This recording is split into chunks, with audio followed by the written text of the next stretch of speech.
Right. We're all set. Thank you everyone for your patience and good afternoon. Welcome to the December 13th, 2023 meeting of the Critical Area Commission. Happy holidays to you all as well. A few notes on membership before we begin today. We have to bid a fond farewell to Mayor Todd Knock of Pocomoke City, who was recently appointed to the State Roads Commission. So we appreciate his tenure with us and wish him well as he moves to more impervious pastures over at the Department of Transportation. We welcome Theo Williams today as a one-day designee for the Department of Housing and Community Development. And we welcome Sean Kiernan as our newest permanent member from the Department of Transportation. And once again, I've said this before, but how much we appreciate the service that Sandy Hertz has provided to this commission over the years. She is still connected to us as Sean's alternate. So Sean, welcome to the commission. Look forward to working with you. Thank you. Pleasure to be here. Great. With that, we'll get a formal confirmation of quorum from Ms. Charbonneau. Yep, I will read out the names of those in attendance, and at the end, if I miss anyone, you can speak up. But we have present today Commissioner Adams, Commissioner Bunker, Commissioner Grant, Commissioner Buddy Hance, Commissioner Rosa Hance, Commissioner Patel, Commissioner Richards, Commissioner Roche, Commissioner Young, Commissioner Herb Cornwell, Commissioner Williams sitting in for Commissioner Glantz, Commissioner Kiernan, Commissioner McCall, Commissioner Mulkey, Commissioner Palma, and Commissioner Robertson. And did a commissioner just join? Commissioner Hewitt. That's fantastic. Can you hear me? Can you hear me? Who is speaking? It's Lisa Rodvian. I'm having trouble getting on the internet, so I'm on my phone for now. All right, thank you, Commissioner Rodvian. Thank you for speaking up. I appreciate that, and we'll note your presence. Thank you. All right. Thank you, Kate. Sounds like we're good to go. With that, we'll turn to the approval of the November 1st, 2023 minutes. Hopefully everyone has had a chance to review those. And we can entertain a motion if anyone so desires. Motion for approval by Commissioner Hewitt. Thank you, Commissioner. Second, We have a second. Adams. Thank you, Commissioner Adams. Motion by Commissioner Hewitt, second by Commissioner Adams. Any discussion on the minutes? Very good. All in favor? Aye. Aye. Aye. Any opposed? Any abstentions on the minutes?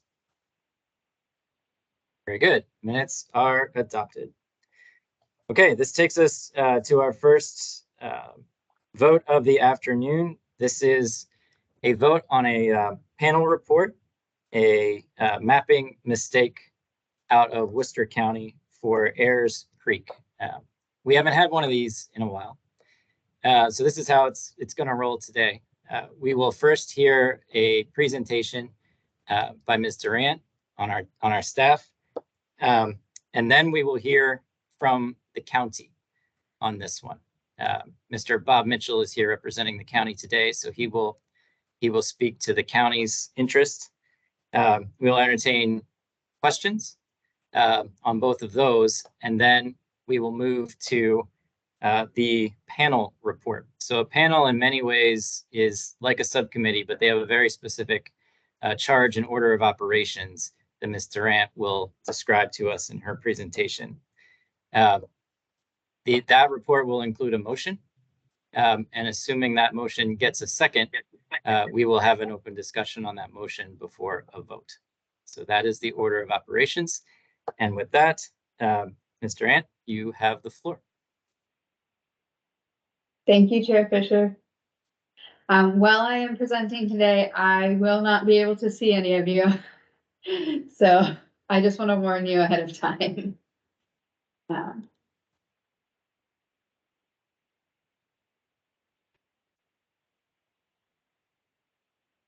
Okay. Can everyone see my screen? We're good. Wonderful, thank you.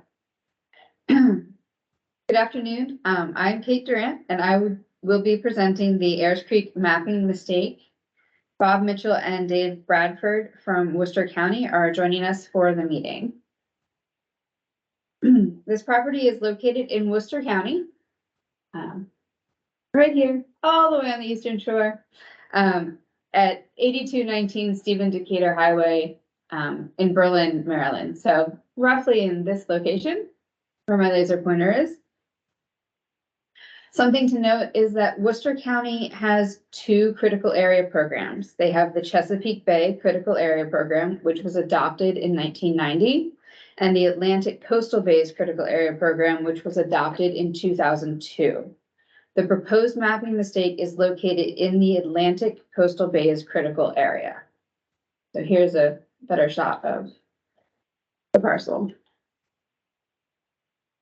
Worcester County is applying for this program change request. The county is requesting to reclassify Lot 1 from RCA, Resource Conservation Area, to LDA, Limited Development Area, on the basis of a mistake. Chair Fisher determined that this is a program amendment and appointed a panel of 5 commission members. The panel chair is Debbie Hare-Cornwall, and the additional panel members are Todd Knock, Hitesh Patel, Brian Roche, and Lisa Rodbian. I will be presenting information regarding the proposed amendment and the panel's discussion, but please note that the panel recommendation to the full commission is for denial. This property was originally mapped in 2002 when the Atlantic Coastal Bays Critical Area Program was adopted. At the time of the original mapping, parcel 80, which is everything within the dark blue outline, including Lot 1, was a total of 99.06 acres with 88.9 roughly acres in the RCA and approximately 4.5 acres in the LDA, and the remaining acreage outside of the critical area. At the time of the original mapping, the property was an active golf course, and you can see some of the fairways, the ponds, and there are course-related structures, including a clubhouse.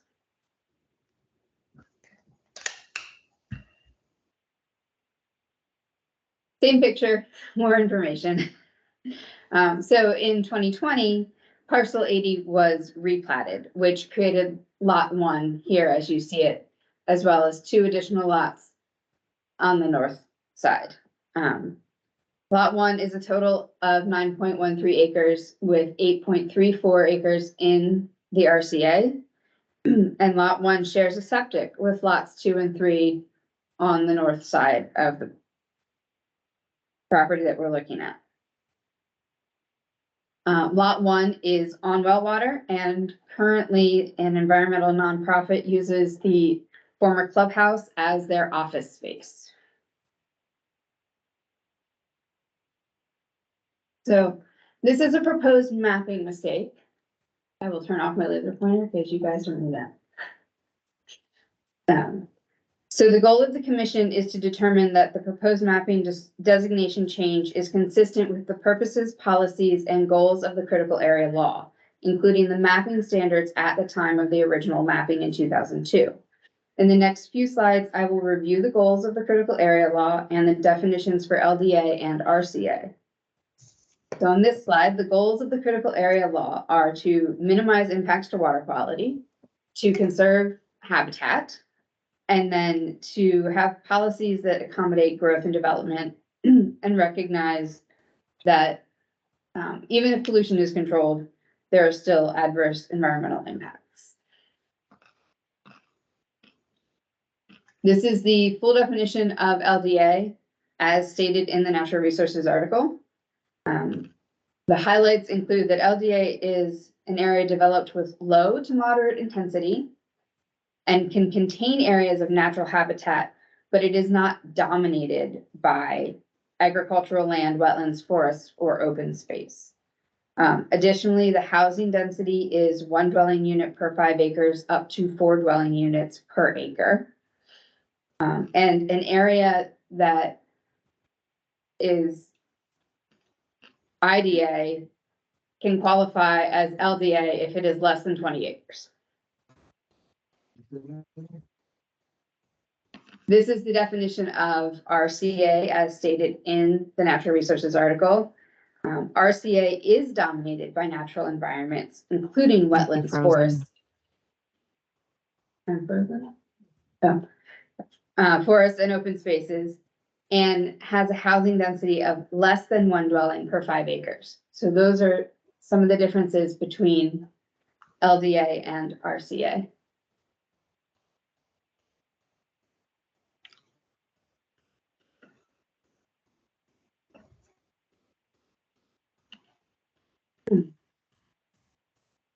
So Chair Fisher determined that the proposed mapping mistake was a program amendment under Natural Resources Article 8-1809. He appointed a panel of 5 commission members whose names are shown on this slide. A panel hearing was held on Monday, October 30th, 2023 in Snow Hill. And public comments were received at the meeting, with additional written public comments received after the meeting. A summary of all of the comments, the minutes from the meeting are available on the commission's website.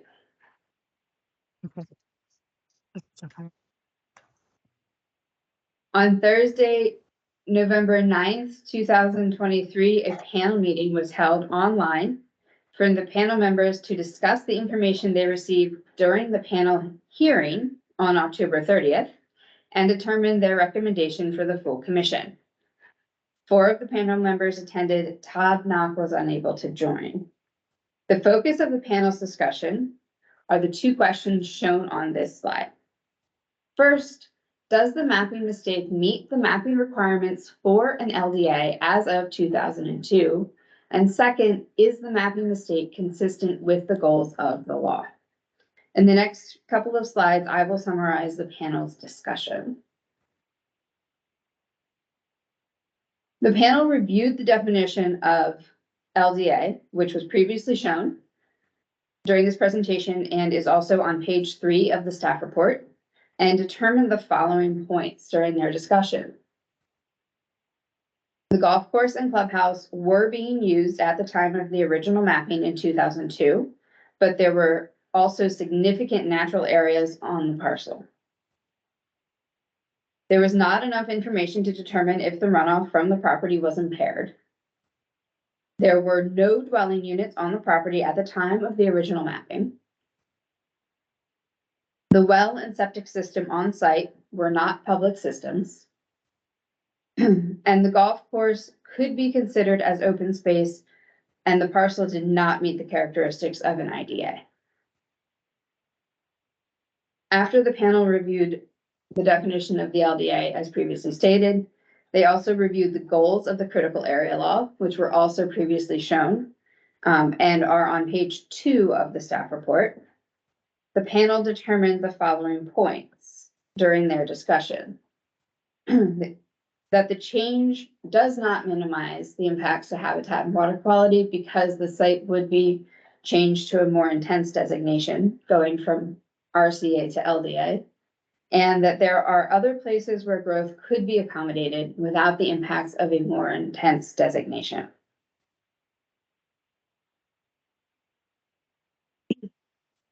So the panel concluded that the mapping mistake does not meet the definition of a limited development area, and that the mapping mistake is not consistent with the goals of the critical area law.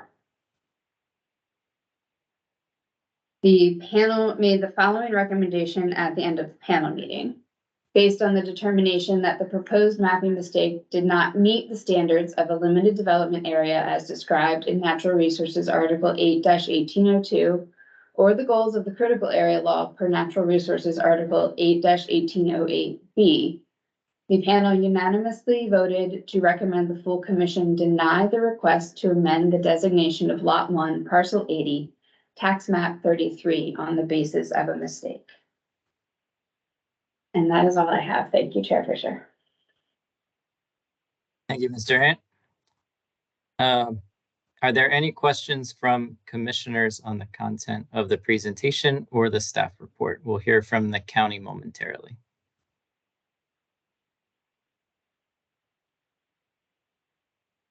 I just had Okay. a quick question. This is Theo Williams, if that's okay.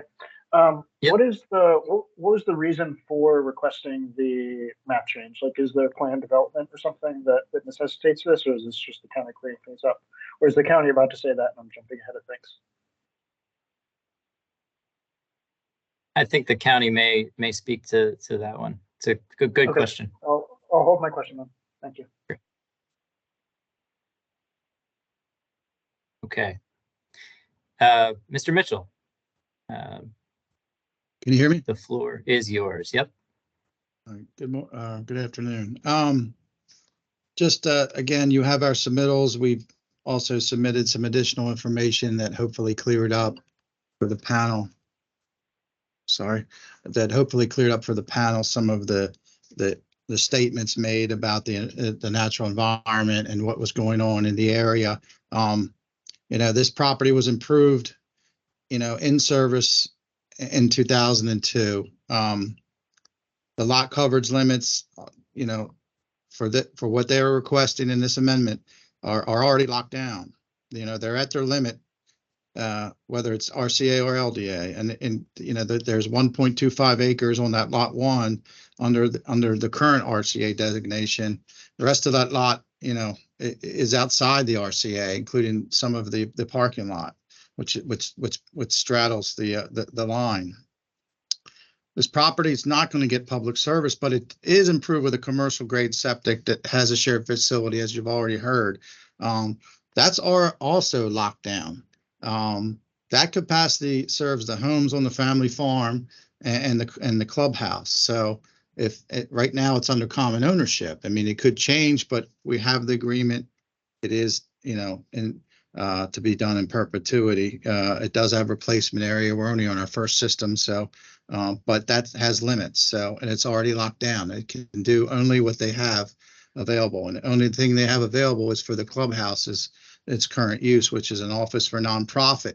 They're only doing that by virtue of a text amendment that allows a nonprofit in the RCA. If they don't have a nonprofit tenant, they don't have a tenant.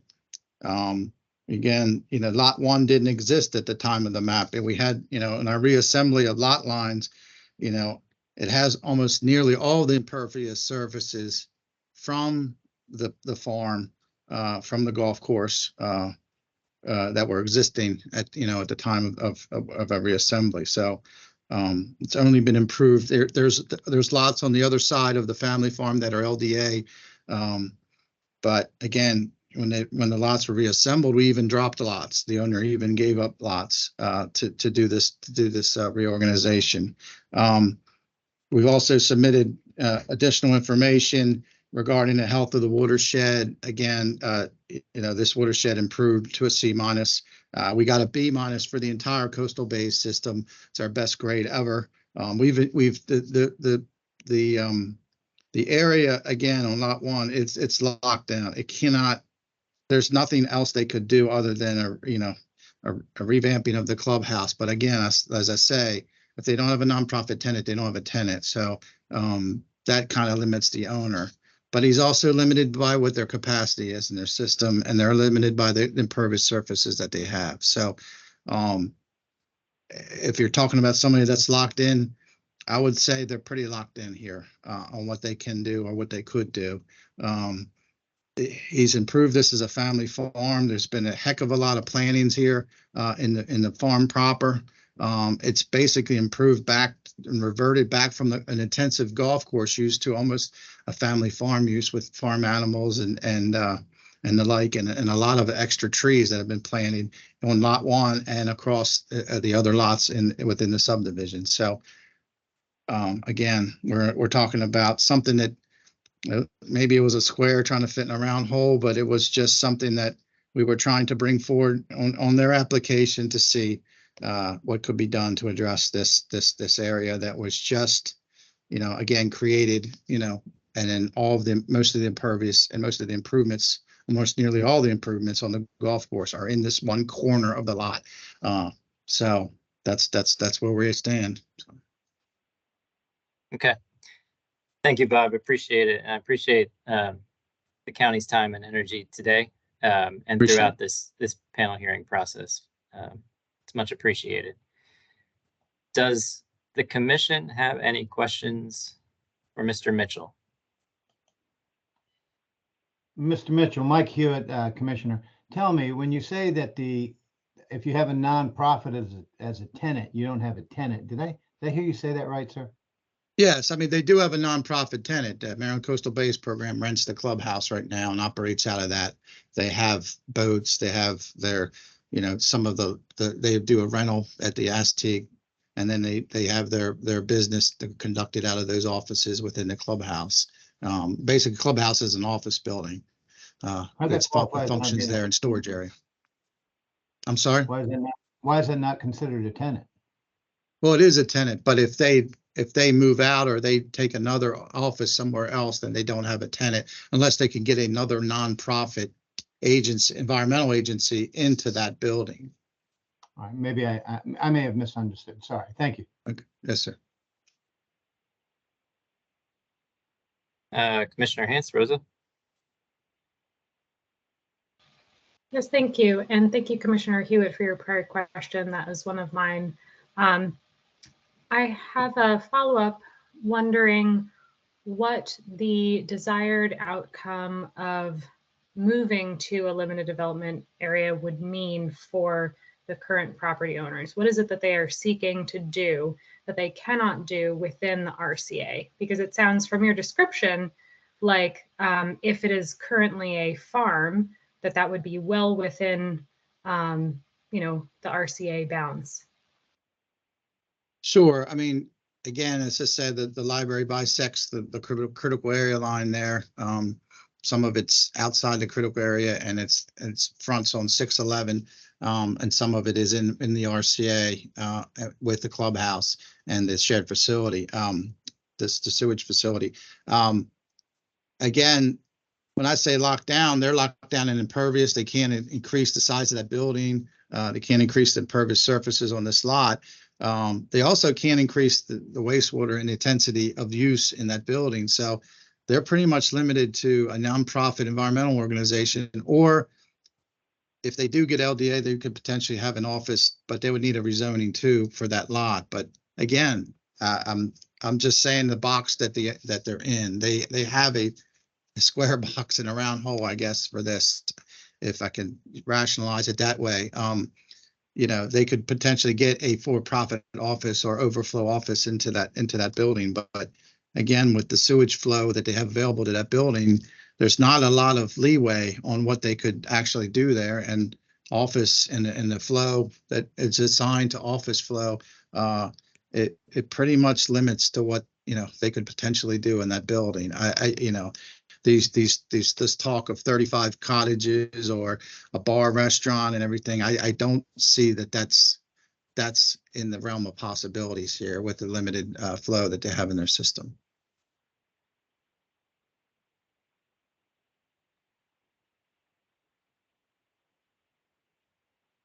I don't see any other hands. So one more call for questions from commissioners.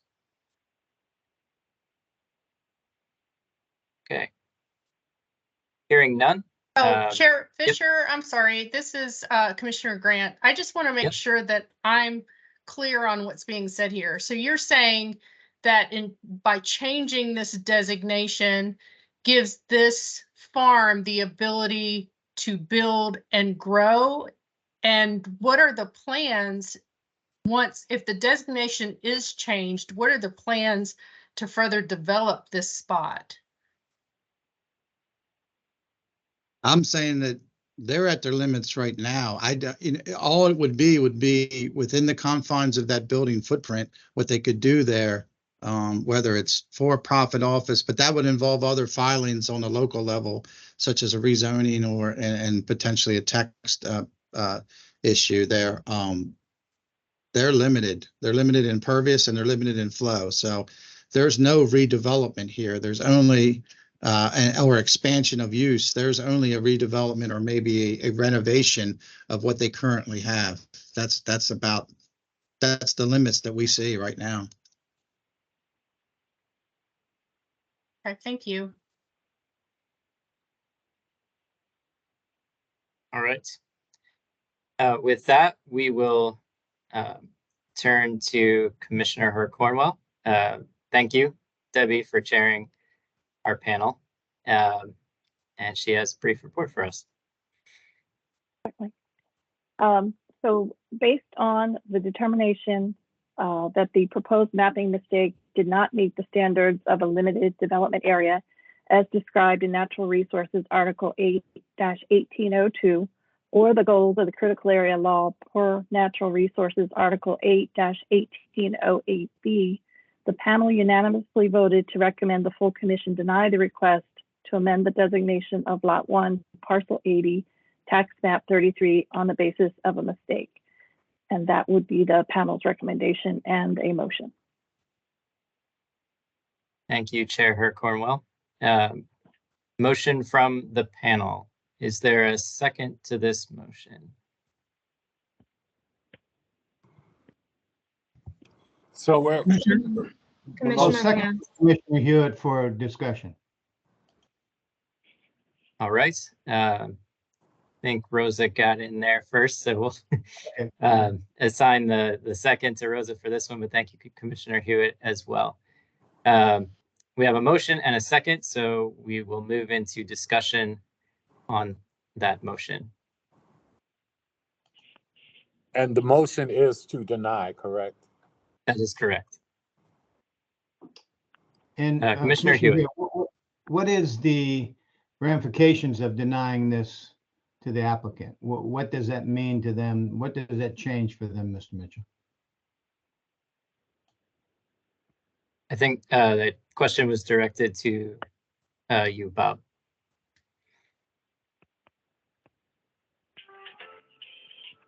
To me, okay. I think that they would, again, they would be limited to what they have today. So they would be limited to their current tenant or a like tenant. They couldn't bring in a for-profit tenant or pursue in that direction for in case this tenant leaves. So I mean, they're kind of, while I said they're boxed in anyway, they're really boxed in if this does not get approved. So it's just going to exist as it is today. And if they leave, then they have an empty building there that is not going to be able to be utilized at all. That was part of this, again, it's the corner of the property that has almost all the impervious and improvements done from the golf course. So. Okay, so they're economically disadvantaged is your point. Yes, sir. Okay, thank you. Thank you, Commissioner Hewitt. Commissioner Adams, and then Commissioner Bunker. Yes, I want to make sure that and understanding as we discuss this, the denial is based upon not any economic factors, but based upon the fact that it does not fit the definition of a mapping mistake. Is that not correct? We have two things we need to do, and maybe Ms. Charbonneau or Ms. Maneri, could you review our charge again on this one? I think that's important. Yes, I'll start and Emily can add in any clarification regarding some court history. A mapping mistake is where the commission is determining that there was a mistake made in the original mapping. So in this case, in 2002, the commission's role is to look at whether the proposed mapping change meets the goals of the law, as well as the proposed designation of limited development area. That is what the commission's scope of work is. Do you have anything you want to add? Nope, that was it. Thank you. You're welcome. Commissioner Bunker. I just want to say that the most telling thing for me was the 2021 memorandum from the Department of Environmental Programs to the Worcester County Planning Commission, which stated that they felt like the site did not meet the definition of LDA when it was mapped in 2002, which means there was no mistake in the original mapping. And secondly, I think there's other avenues that the applicant can pursue to achieve the same goal without, without bringing up the issue of a mapping mistake. So. Thank you, Commissioner. Commissioner Grant. Yeah, thank you, Commissioner Bunker and Kate, for clarifying. You've answered my questions as far as was it our scope is, was it a mistake, number one, and then secondly, if there are other avenues, I'm thinking more along those lines. So thank you. Commissioner Avian.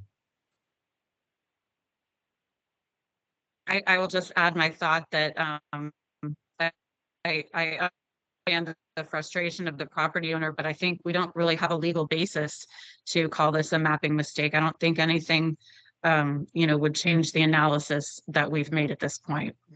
And I feel like we don't even, we don't have a different option like that.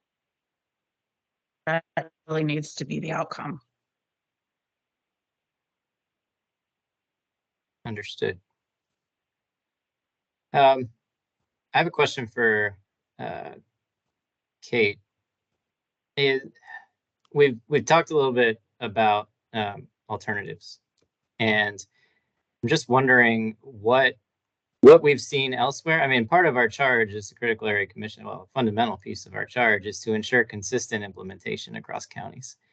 And I'm wondering what other counties have done, or what Worcester County, what other options there may be. Since we do have a very specific charge and set of factors when it comes to a mapping mistake. What are some of those pathways? So, I'm muted actually. One of the first pathways would be an update to the RCA use list. That would be a text change. So they could add new uses to their RCA use list, and then that would come to the commission for a vote. That's a relatively simple way. There's also the option of growth allocation, which has been used in other jurisdictions. Currently, Worcester County does not allow for non-adjacent growth allocation, but they could also add that into their code to allow for non-adjacent growth allocation, and then go through the growth allocation process, which again would also come back to the commission. Those are the two that pop into my head as probably the easiest, I would say. Yeah, and to add to that, I think both of those would depend on identifying a proposed use for the site. So for example, right now, the nonprofit use is allowed in the RCA, and that was a text amendment made to the county program for this site. So, if that use ended and there were another use proposed, we would have conversations with the county about what that could be and what would be appropriate and what similar jurisdictions might have. And then similarly, as Kate mentioned, yes, there also could be a growth allocation proposal, which would use part of their acreage available for changing the designation.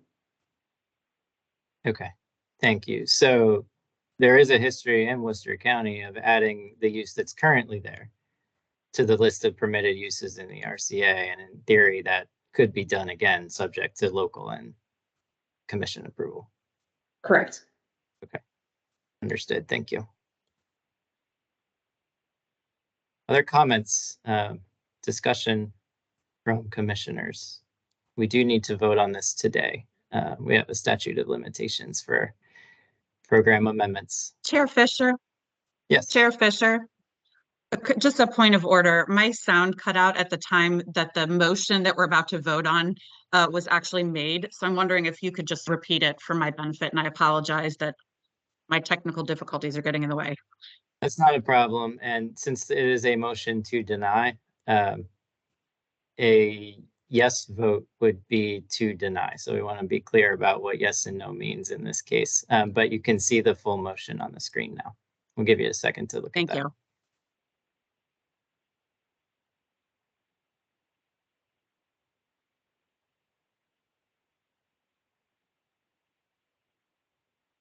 Okay. Any other discussion from the commission? All right. Seeing and hearing none, we will proceed to a vote on this. And I think the way to go, maybe I could be wrong, but I think we probably need a roll call vote on this one. So Kate, if you could walk us through that, would appreciate it. Sure thing. I'm gonna go down my list.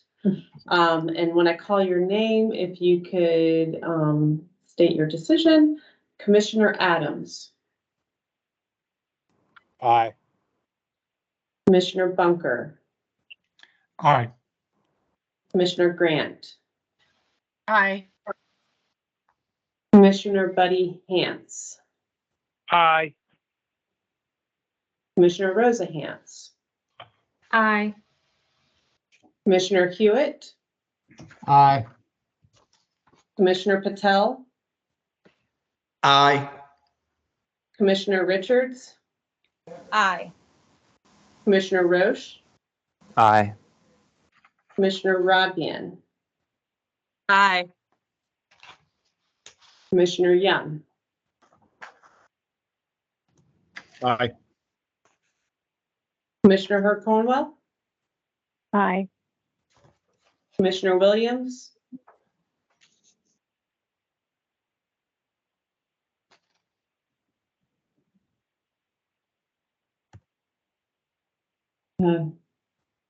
Theo Williams, could you unmute yourself?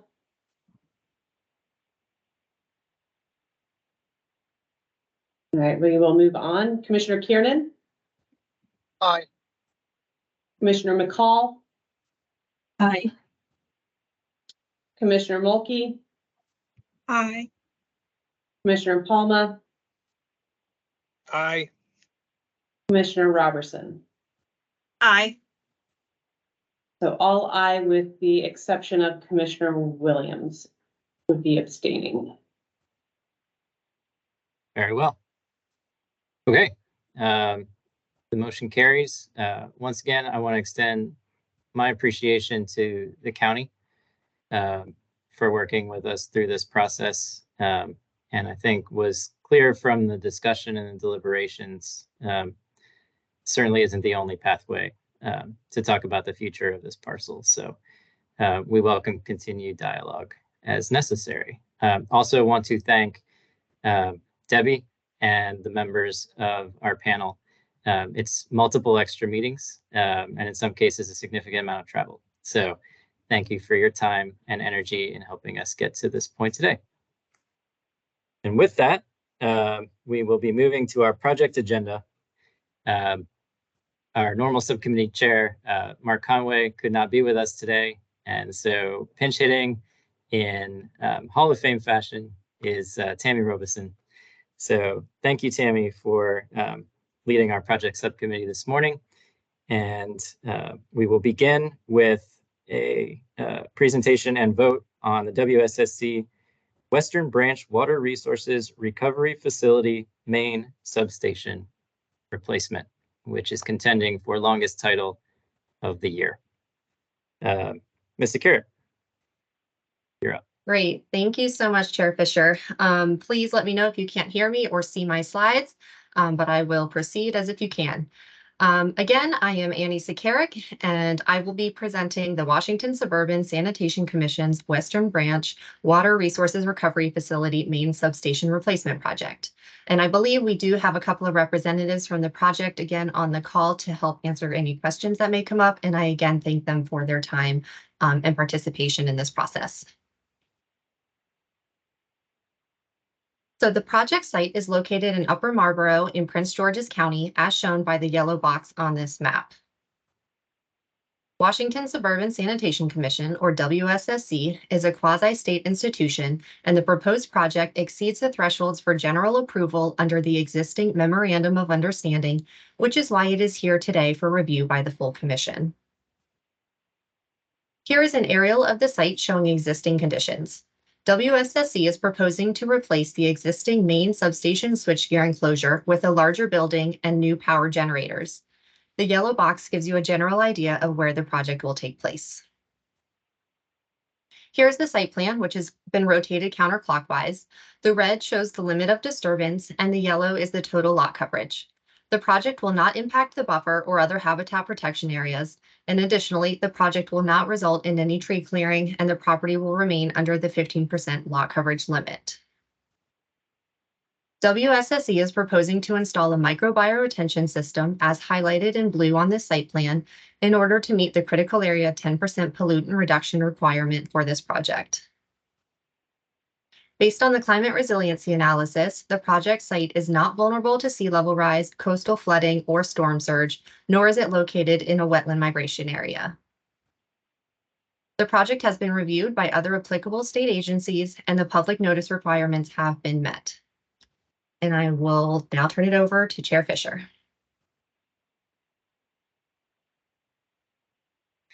Thank you, Annie. Questions from commissioners? Seeing none, I will turn to Subcommittee Chair Roberson for this morning's report. On behalf of the project subcommittee, I move that the commission approve the Western Branch Water Resources Recovery Facility main substation replacement by Washington Suburban Sanitary Commission. The motion is offered in accordance with the staff report and the following condition.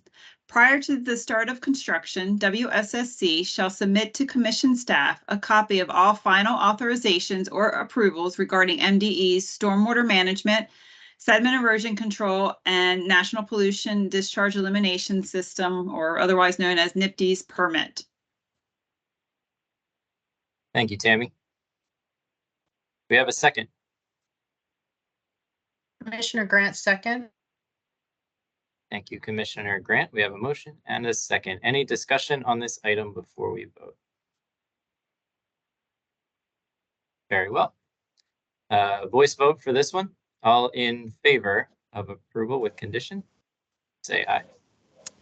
Aye. Aye. Aye. Any opposed? Any abstentions? Very well.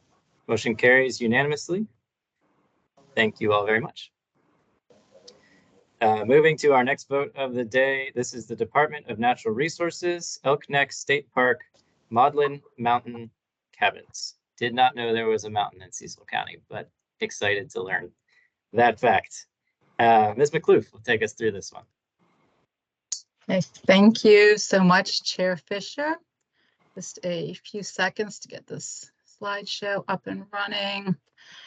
Okay, let me know if you have any issues with seeing the slides or hearing me. So far, so good. Okay, thank you. So good afternoon. Again, I'm Susan McCloof, and I will be presenting the DNR DGS Rustic Cabins Maudlin Mountain Bathhouse Renovations Project at Elk Neck State Park. This project requires review and approval by the Commission because it's not eligible for review under the Memorandum of Understanding between DNR and the Critical Area Commission due to exceeding the thresholds for review under the MOU. This project also requires conditional approval because the proposed permanent disturbance in the buffer is not water dependent. Elk Neck State Park is located in Cecil County. The project is located in Cecil County within Elk Neck State Park, which can be seen in the map in the lower left-hand corner. The existing park facilities do not meet current building codes and cannot be adapted to meet ADA requirements. Therefore, renovation and/or replacement is required. Grab the pointer here. So you can see the Rustic Cabins Loop is located here along the Elk River. This is where the cabins will be replaced. In this area here in the campground, the bathhouses will be renovated. And up here on Malden Mountain, the high point in the park, the picnic paths and roads will be reconfigured to improve access.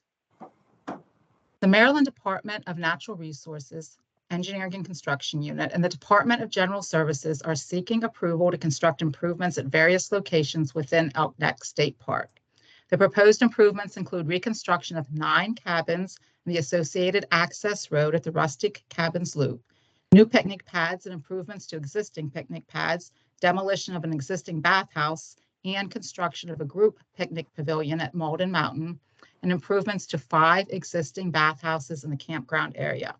The addition of ADA compliant parking and pathways in all these areas will ensure accessibility to all visitors. The 5.72 acre project site is located entirely within the critical area on land designated as resource conservation area, and staff recommend approval of the project. You can see the project details on this slide and the next. This slide shows the Rustic Cabins Loop, and there are 9 historic Civilian Conservation Corps cabins in this campground. These cabins will be replaced in kind with only a small increase in lot coverage. And based on consultation with Maryland Historical Trust, one of the cabins will be restored for historical interpretation. The proposed lot coverage is shown in blue, and stormwater management will be provided via dry wells at this site.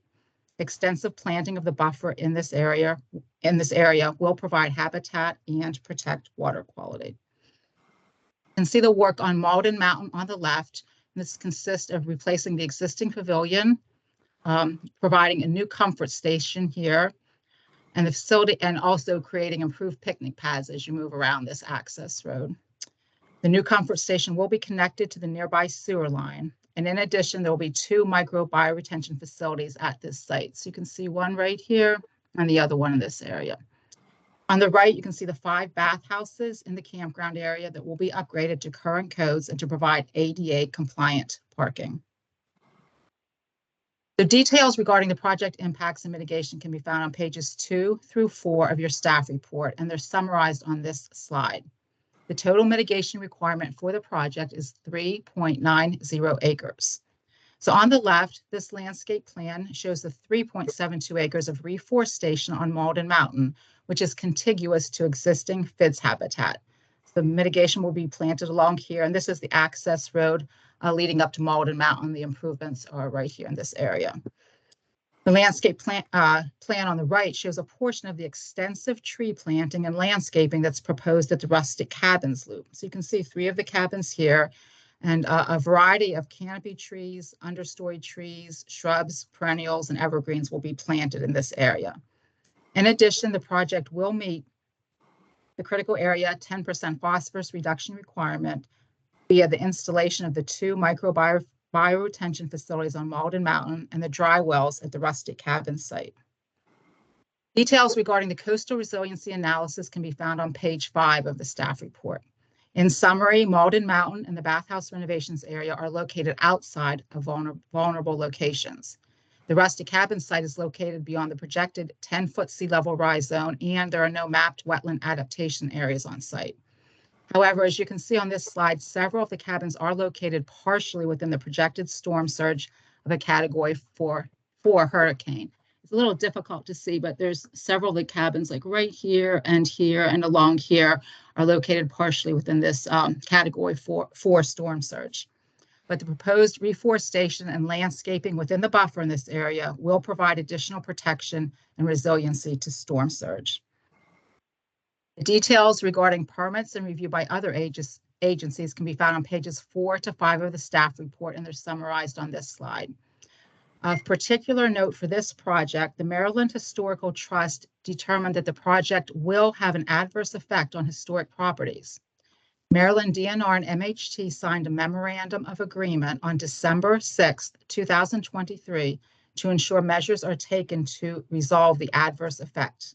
The MOA stipulates that DNR will restore the CCC Maple Cabin for interpretive use, utilizing materials salvaged from the other 8 CCC-built cabins. DNR will incorporate MHT's comments in the final plans and interpretive panel design and provide MHT with photos of the completed project. As noted earlier, the project will result in buffer disturbance and therefore conditional approval by the commission is required. The conditional approval process is described on pages 5 through 8 of the staff report and is briefly summarized on the following slides. The existing topography makes it impossible to completely avoid buffer disturbance. The placement of the new cabins is within the footprints of the existing cabins to the extent possible, and none of the cabins are located closer to the shoreline. The proposed mitigation plantings will provide water quality and habitat benefits at both the Rustic Cabin site and on Malden Mountain. And other than the buffer disturbance, the project conforms to the regulations in COMAR 2702. If buffer disturbance is not allowed on this site, it would prevent DNR and DGS from meeting ADA accessibility requirements, and it would prevent DNR from replacing the existing dilapidated structures that are no longer in use and do not meet existing building and fire codes. Other than the proposed buffer disturbance, the project conforms to the criteria in COMAR 270205, and the 4.46 acres of mitigation plantings and stormwater management will provide water quality and habitat benefits and are in keeping with the goals and objectives of the critical area program. So per COMAR 270206, the commission shall approve, deny, or request modifications to a conditional approval request based on the following factors: the extent to which the proposal complies with the relevant chapters of COMAR 2702, the adequacy of the proposed required mitigation measures to address the requirements of COMAR 2702 that cannot be met by the project, and the extent to which the proposal, including any mitigation measures, provides substantial public benefits to the overall critical area program. So as noted earlier, staff recommend approval of the project with the following condition. Within 60 days or prior to the start of construction, whichever comes first, DNR DGS shall forward a copy of final approvals from the Maryland Department of Environment for stormwater management and erosion and sediment control to commission staff. So thank you for your attention, and I will now turn it back over to Chair Fisher. I'm getting really good at talking with my mic off. Thank you, Susan. Questions for the team on this one? Very good. Tammy, do we have a motion on this one from the subcommittee? Yes. On behalf of the project subcommittee, I move that the commission grant conditional approval of the proposal to reconstruct 9 cabins, replace an existing comfort station, improve picnic pavilions, and upgrade 5 bathhouses at Elk Neck State Park in Cecil County. This motion is offered in accordance with the staff report and presentation and the following condition. Within 60 days or prior to the start of construction, whichever comes first, DNR shall forward a copy of the final approvals from Maryland Department of the Environment for stormwater management and erosion and sediment control to commission staff. As required by Code of Maryland Regulations 270206, this motion is based on the following considerations. Except for impacts to the 100-foot buffer, the project meets all of the development requirements in COMAR 270205. The department is providing mitigation for buffer impacts per state regulation, in addition to necessary mitigation for all forest clearing on site. Mitigation will be met by planting on site within the buffer and adjacent to existing FIDS habitat on Malden Mountain. Additionally, stormwater management will be provided where there was previously none, thereby improving both habitat and water quality at Elk Neck State Park overall. And finally, the proposed project provides substantial public benefit in that the 4.46 acres of proposed planting and stormwater management measures will provide both habitat and water quality benefits to the Chesapeake Bay. All right, we get all that? We have a second for this motion. I would like to second it. Kieran? Commissioner Kieran on the second, I believe. Motion and second. Any discussion? Seeing and hearing none, we'll proceed to a voice vote. All in favor, say aye. Aye. Aye. Aye. Aye. Aye. Any opposed? Uh, I think that was an aye. I think that was a stray aye. Any opposed? Very good. Any abstentions? All right, motion carries. Thank you, Susan. Thank you, DNR. Thank you, Tammy, for taking us through the project agenda. Moving on to our program agenda. Our first item is a refinement. This is in Anne Arundel County, the Galesville Historic Market Growth Allocation. Ms. Esposito will take us through that one today. Hey, good afternoon. I'm going to work on getting this into presentation mode. Before I begin, I do want to just note that we have county representation here, Ms. Kelly Crinnett, to help answer any more specific questions that I may have trouble answering. Please let me know with a voice response if you can see the presentation. Looking good. Okay. Yep. Great. Go. I'm sorry. Good. Okay. Galesville is located south of Annapolis in Anne Arundel County on the West River. It is a small town. It has one main street that goes down the town.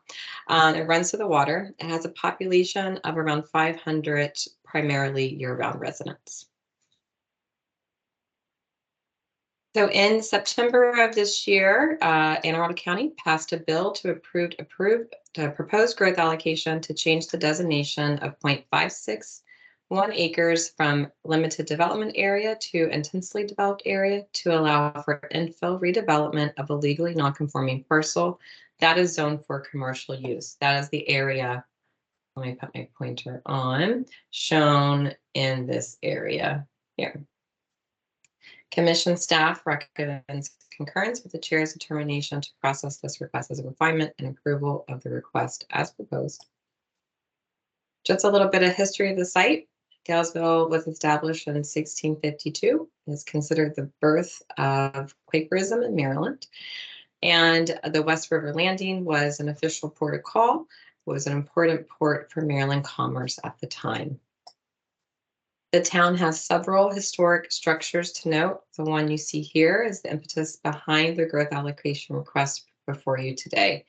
The formerly known C. Francis Cobb General Store opened for business in the mid-1800s, and it was operated by the same family for over 100 years.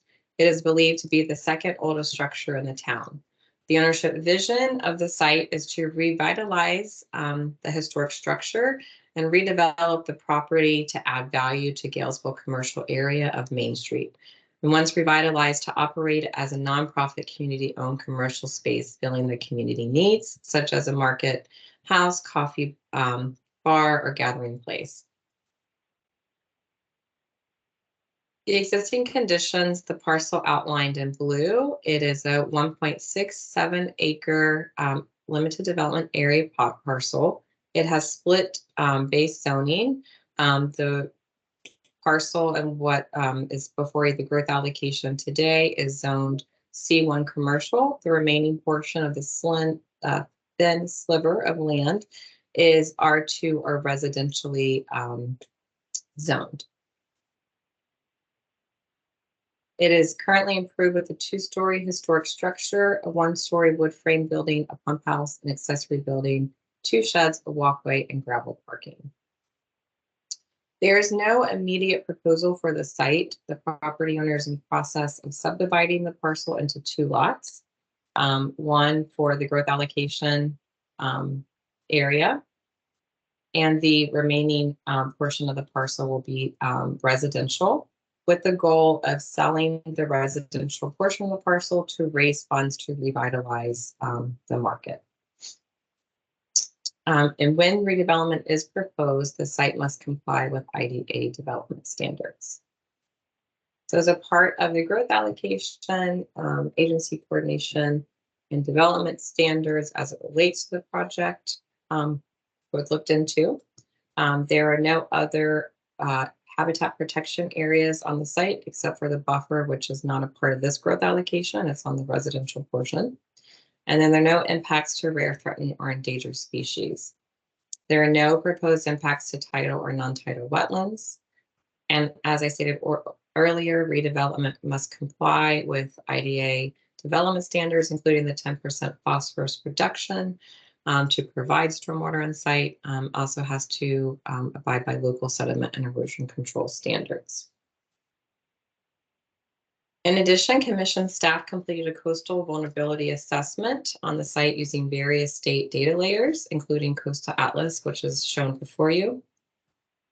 It is important to note that the site and context of the surrounding area, as a town, is relatively susceptible to coastal hazards and sea level rise. The growth allocation site is slightly elevated compared to the surrounding waterfront parcels. And as I go through the various mapping tools or the mapping tools that are actually attached to your staff report, keep in mind that the site is likely to be impacted with the highest range of sea level rise and the more intense storm events. Also, when I'm reviewing the maps that are attached to your staff report, keep in mind that the proposal for the site is for infill development to help rehab and maintain the existing historic structure. So what you see before you again is a Coastal Atlas mapping tool. It shows you the parcel that's outlined, or the portion of the lot that is subject to this growth allocation is outlined in blue. It shows the 0 to 2 foot inundation, 2 to 5 foot inundation. And when you get to 5 to 10 foot of inundation, you do see the potential for that to impact this property.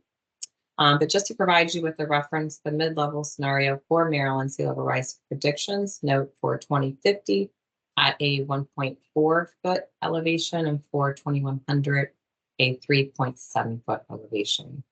So that is still outside of those predictions at the mid-level. There's also no wetland adaptation areas on the site that could be affected. Potentially, the site could be impacted by a storm surge category 3 or higher. With the proposed growth allocation under the natural resources article, the commission must find that the growth allocation meets certain standards. And to summarize them before you, I've listed the standards. And the ones that are highlighted in red are the ones that are applicable to this growth allocation request. The new IDA is not at least 20 acres, but the law allows for local jurisdiction to provide alternative standards to this 20-acre rule. And in January 20 of this year, the county provided alternative standards to allow for IDAs less than 20, and the commission approved that. Additionally, the growth allocation request meets the adjacency standards, and the new IDA which does minimize HPA impacts because there are none on the property. And when the property is developed, it will maximize water quality benefits as well. In addition to the standards that have to be met, the commission must also consider several factors.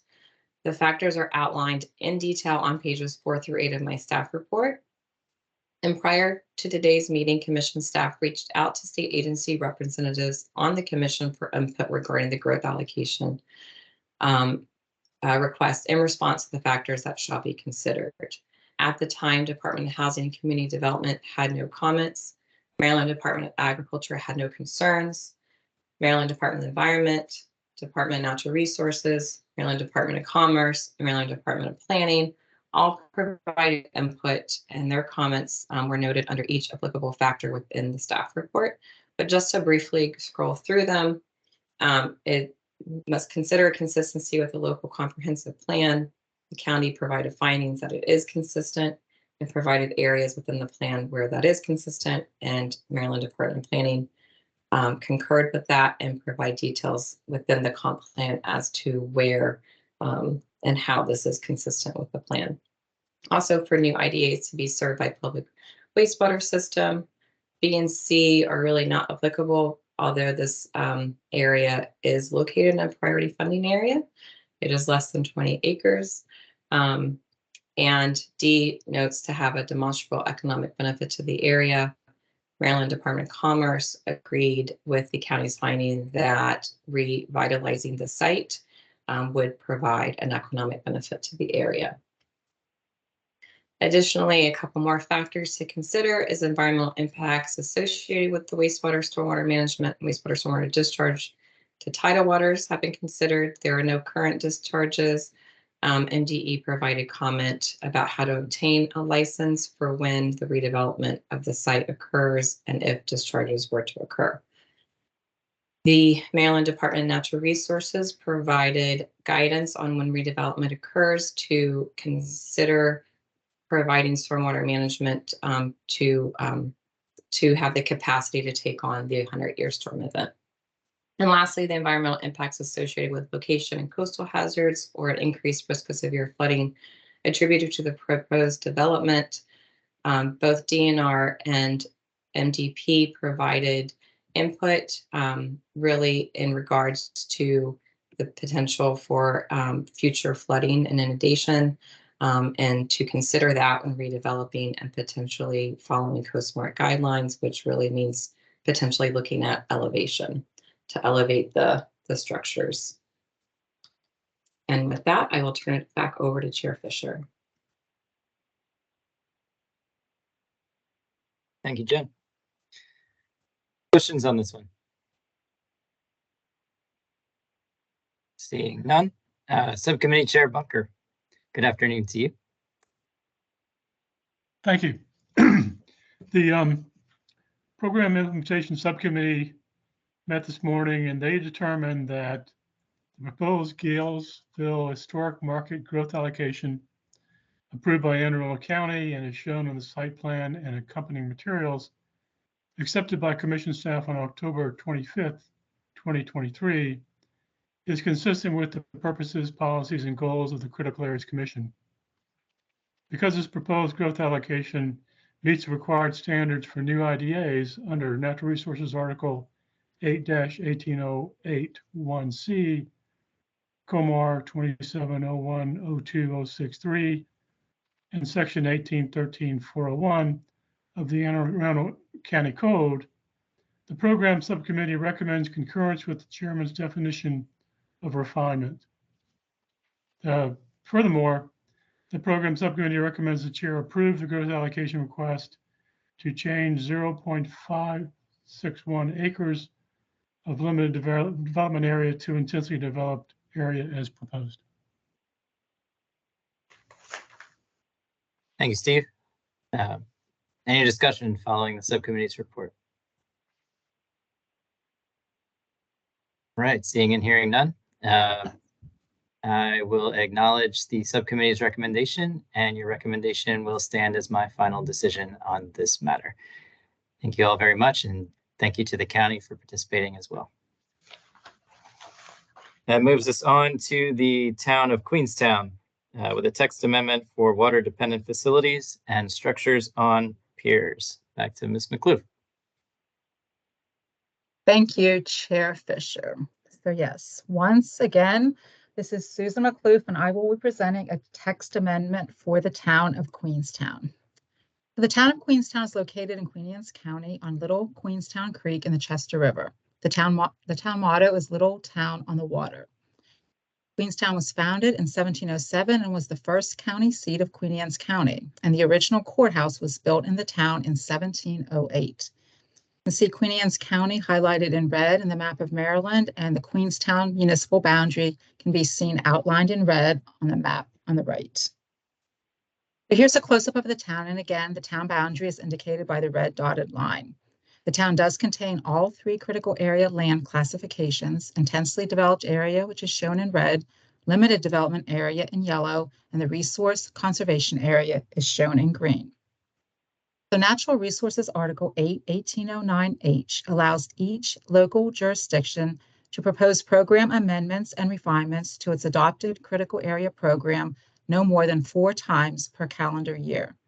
The town of Queenstown proposes updates to the following sections in its critical area program: Section 42, water dependent facilities and activities, and Section 43, non-water dependent projects. The text amendment incorporates recent updates to the critical area law and criteria. So as noted in the staff report, town completed a comprehensive review of its critical area program in January 2022. And since that time, the Critical Area Commission updated COMAR 270103, water dependent facilities and activities. The proposed text amendment will update section 42 of the local program to include those regulatory changes. The town also proposes to update section 43 non-water dependent projects. This section has been shortened and will reference the Critical Area Commission's non-water dependent projects regulations in COMAR 2701-13. But because the proposed changes are consistent with the critical area law and its regulations, Commission staff recommends that the Commission concur with the Chair's determination that this text amendment be processed as a refinement to the town's critical area program. And staff further recommends the Chair approve this text amendment as proposed. So thank you for your attention once again, and I will turn it back over to Chair Fisher. Thank you, Susan. Questions on this one? Pretty straightforward. Subcommittee Chair Bunker. Thank you. The Program Implementation Subcommittee recommends that the Commission concur with the Chair's determination that this text amendment be processed as a refinement to the town's critical area program, as the proposed changes are consistent with the critical area law and its regulations.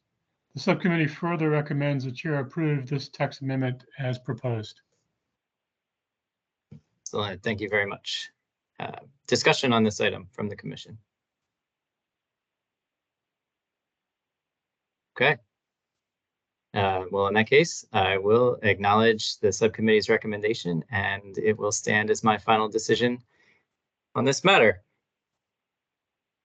Congratulations. We have concluded our active business for the year, but we do have one more item on this agenda before we part ways. And Nick Kelly will take us through an update on the WSSC General Approval MOU. Nick? Thanks, Chair Fisher. So this is an update to a discussion that came up in September of this year with the Western Branch Water Resources Recovery Facility Warehouse. There was discussion at the end of that presentation about how Washington Suburban Sanitation Commission, WSSC, handles decommissioning. And specifically, they were charged with putting into their updated memorandum of understanding with the commission language regarding decommissioning. And we were asked to give a staff, sort of a staff update at this meeting within 90 days of the September decision. So that ends up being this meeting. And as just a quick sort of summary, Mike Grassman, who is now on paternal leave, has done a great job of putting together updates to the MOU. That draft is in the hands of WSSC, and they are looking it over. They generally have no major issues, and that draft will be coming to the project subcommittee in February next year, February 2024, for review and comment. There is a section on decommissioning. We met with WSSC a few weeks ago to talk about that.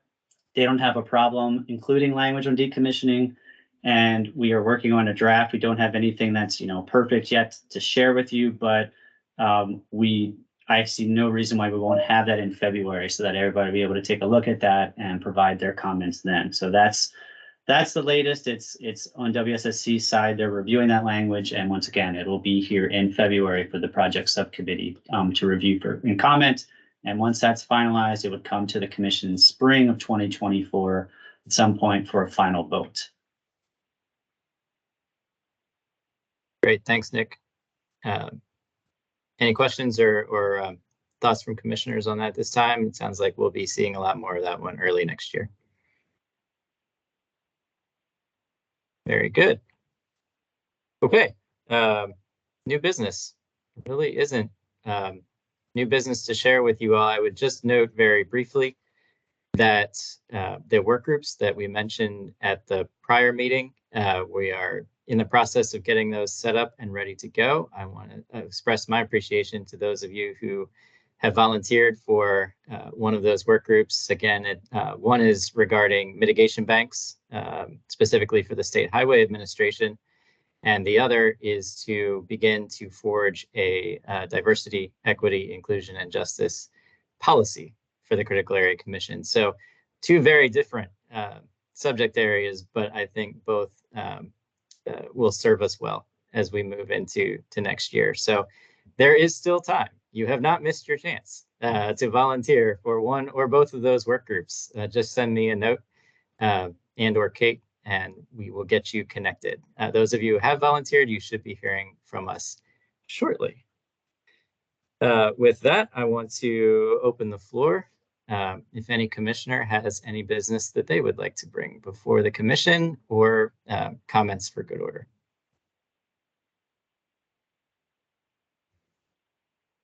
Very well. Our next meeting will not be in January. We will meet on February 7th as a full commission. That meeting will be in person, barring any innavigable weather-related incidents that we might have in early February. But I'm very much looking forward to getting back together with you all, seeing you in person. Until then, a warm and restful holiday season to every single one of you. A joyful new year. Deeply appreciate your service on the commission. Appreciate the service of our staff, those that you see in our meetings, and those behind the scenes who make sure that everything runs smoothly and that you all are informed. Once again, thank you all very much. And I look forward to seeing you very soon. We stand adjourned. Happy Happy holidays, holidays. everyone. Bye-bye. Thank you. Happy holidays. Merry Christmas and Bye. Happy New Year. All righty.